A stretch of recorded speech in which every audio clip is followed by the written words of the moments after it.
entonces un poco lo que decía Pancho recién sobre el tema del movimiento eclesial en general. Voy a decir una cosa en general primero, antes de entrar a lo que yo tenía preparado. De alguna forma lo vamos a volver a decir. Yo creo que es muy importante, si vieron la crítica de Eric Leitching hace una semana atrás, que habla sobre el protagonismo de los laicos en la Iglesia, que es un tema, claro, que el Concilio Vaticano II, yo no diría que toma, sino que retoma, ¿no? Porque en el fondo el tema laical ha estado siempre. Lo que pasa es que el Concilio lo retoma en forma distinta y dándole más pujanza. Y el movimiento de Cursillo de Cristiandad, lo veremos después, nace antes del Concilio, y es un dato no menor. Nosotros tenemos que tener en cuenta, o sea, porque uno dice, bueno, estos movimientos nacen por el Concilio, pero el Cursillo, como otros movimientos, nace antes. Entonces, no es una cosa que nació solamente por el Concilio, o sea, por el Concilio. Y en ese sentido también es bueno saber que el Cursillo no es solo, o sea, porque vente uno cuando está mucho en un submovimiento, nos puede quedar una sensación de que somos como los únicos que hacemos esto. Lo hacemos y lo veremos después, con un carisma especial. Pero la Iglesia está llena de carismas, y cada vez más, y qué bueno, qué bueno. O sea, no hay que no haya un carisma único, sino que haya cierta diversidad de carismas como dice la Escritura.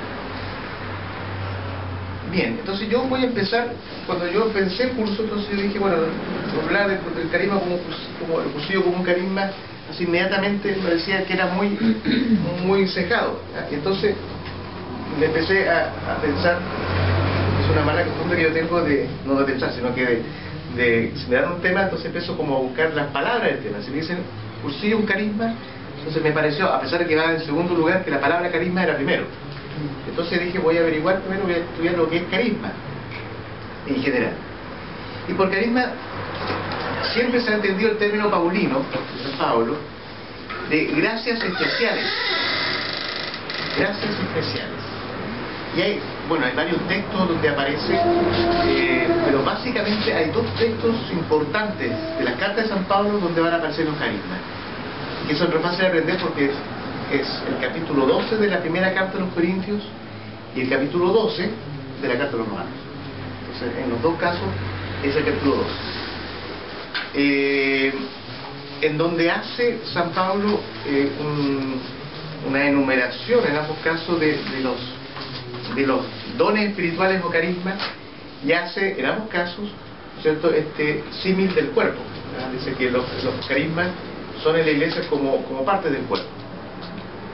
No recuerdo cuál de las dos lecturas va a decir eso, que el ojo no puede decir, como yo no soy mano, entonces no necesito de la mano, y la mano no puede decir, como no soy pie, no necesito el pie, sino que todos cumplen una función, que es una imagen muy hermosa que San Pablo hace sobre la Iglesia y sobre estos dones. Ahora, estas gracias especiales, que vamos a llamar carismas, capacitan a los fieles, y aquí cuando uno habla de fieles, todos los fieles, y no solamente laico o solamente sacerdote o solamente diácono, todos. Todo cristiano puede tener un carisma. Se lo capacita para algo en bien de la Iglesia. Y eso es algo importantísimo, que todo carisma, aunque se le da a alguien especial, después veremos si solamente a una persona o a un grupo, pero en fin. Pero es en bien de la Iglesia, no en bien propio. Entonces, ese es un criterio de discernimiento para ver si un carisma aporta o no aporta. Porque alguien puede decir, yo tengo un carisma, pero resulta que no aporta nada a la Iglesia.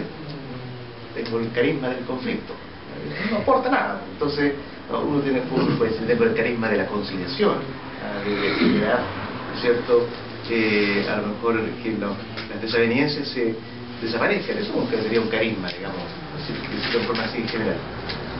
Ahora, ¿qué significa la palabra carisma?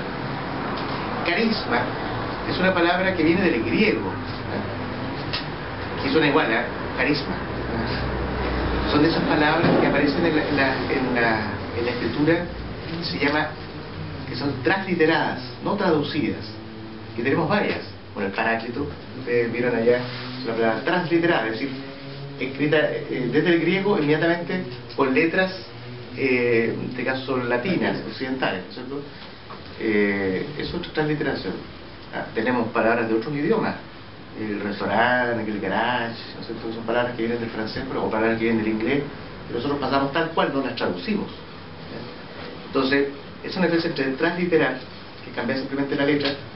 Entonces, por ejemplo, del griego viene evangelio, una palabra griega.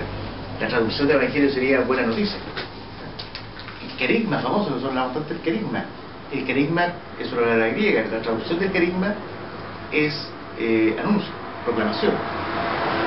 Entonces, y en este caso, carisma, incluso uno podría, yo aquí en el apunte lo puse con J porque así lo vi en el libro donde lo saqué, pero uno podría traducirlo con K también. Todas esas palabras, koinonia, querigma, kairos, todas son palabras griegas que si normalmente las ponemos, el griego sería con K, pero nosotros las traducimos con la C, ¿ya? Que en el caso nuestro son igual. Entonces, esta palabra que viene del griego carisma, del verbo charizomai, da lo mismo si lo notan, charizomai. ¿Qué significa el verbo charizomai? Significa mostrarse generoso o regalar algo. El verbo charizomai, que es de donde viene la palabra carisma, significa mostrarse generoso o regalar algo. Significa que ya al mirar el verbo uno dice, por ahí, ya uno sabe para dónde va la micro, para dónde va. Y por lo tanto, en el sustantivo carisma, que ya no sería forma verbal, significa don generoso o regalo. Entonces, el carisma, etimológicamente hablando, y eso ya nos va a decir harto, es un regalo. Y como son los carismas, son siempre carismas que vienen de Dios. Entonces, el carisma es un regalo de Dios. Es que, como uno metiéndose en una cosa tan ruda como puede ser, o poco atrayente como puede ser la cosa idiomática, sin embargo, al pulir la palabra, nos va regalando justamente una enseñanza. O sea, el carisma, ya desde su propia palabra, es eso, un regalo, un don generoso. Ahora, tiene un parentesco la palabra carisma con la palabra charis, que significa gracia. O sea, a veces se han puesto en conjunto el carisma con la gracia. Suenan igual, pero no es exactamente lo mismo, aunque tienen un tronco común en el griego. Charis, la gracia. Porque también el tema de la gracia tiene mucho que ver con el carisma.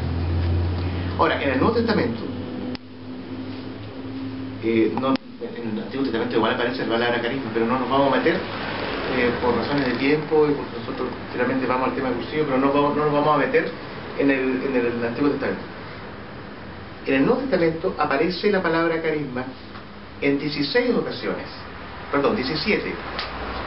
Solamente en 17 partes del Nuevo Testamento aparece la palabra carisma, de las cuales, de esas 17, 16 aparecen en las cartas paulinas.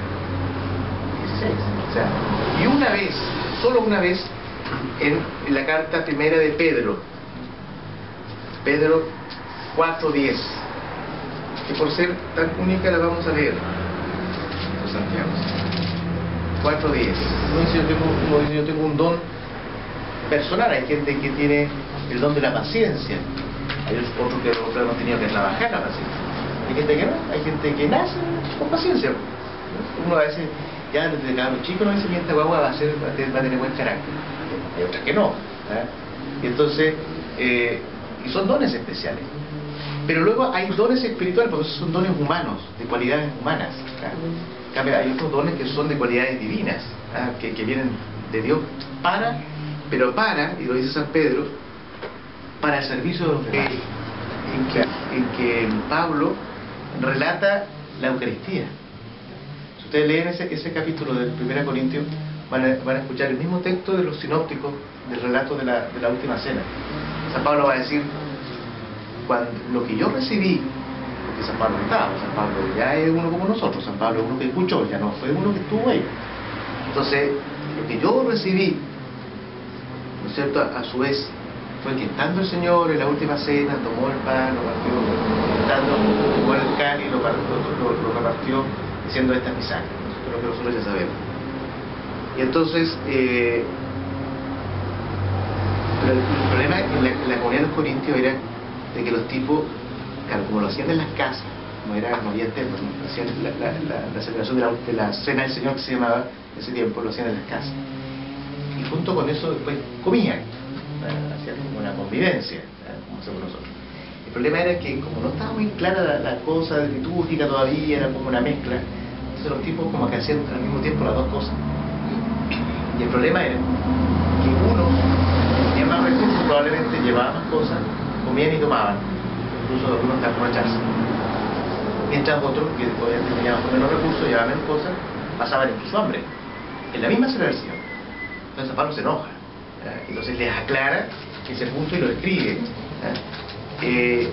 Dice: pero cuando os reunís en esas condiciones, eso ya no es comer la cena del Señor. Dice: pues cada uno come primero su propia cena, y mientras uno pasa hambre, otros se embriagan. ¿No tenéis casas para comer y beber? Pues que despreciáis a la iglesia de Dios y avergonzáis a los que lo tienen. San Pablo era un poco irónico, decía: ¿qué esperáis que diga? ¿Que os felicito? Pues en eso no puedo felicitaros. Y entonces ahí cuenta lo de la Eucaristía, e inmediatamente después empieza a hablar de los dones espirituales, de los carismas. Y el problema era que también había un desorden con el tema de los carismas. Bueno, hay un don que aparece aquí en la primera carta a los Corintios, que es el don de lenguas, que todavía existe en la iglesia. En el movimiento de la renovación carismática hay don de lenguas, y que de repente, para todos los que no somos de la renovación, aunque seamos cercanos, siempre nos confunde esto. O sea, uno dice: ¿qué es esto? ¿No? San Pablo ya lo aclara. Dice: sí, el don de lengua es un don dentro de la iglesia, un carisma dentro de la iglesia, siempre y cuando haya otro que lo interprete. O sea, existe el don siempre y cuando haya otro que tenga el don de la interpretación de la lengua. O si no, no tiene sentido. O sea, ya San Pablo lo va a decir después, creo que del capítulo 14 de la misma carta. A este punto, no sé si hay preguntas. Yo no tengo problema que haya preguntas. Sí, sería ver la diferencia clara entre carismas y dones.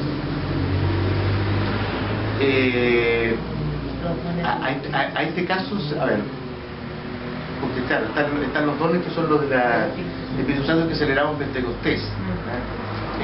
Justamente en la vigilia de Pentecostés, que tuvimos allá en la capilla, alguien hizo toda la definición entre dones, carismas y frutos. Los dones son dones del Espíritu, que también llegan para nosotros, que son 7, que son bíblicos. Mucha gente no lo sabe, están en el libro del profeta Isaías, en el capítulo 11, versículo 1 y siguientes. Ahí están los 7 dones, que son los dones del Espíritu, que el Espíritu regala. Y en cambio los carismas, que también son dones en el sentido de regalos, por eso que puede haber una confusión.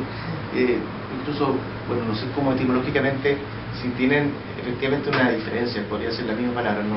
Yo eso no te lo sabía definir.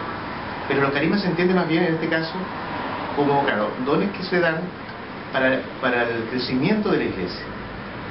Entonces, hay una diversidad de carismas mucho más grande que los dones. Los dones son 7 nomás. En cambio los carismas son muchos más. Y veremos que, porque San Pablo nombra algunos. San Pablo en la carta a los Corintios y en Romanos nombra algunos, pero hay más que aquellos que él nombra, que sería el don de lenguas, la profecía, bueno, la interpretación de las lenguas, el conocimiento, las curaciones, el poder hacer milagros, el discernimiento de espíritus. Aquí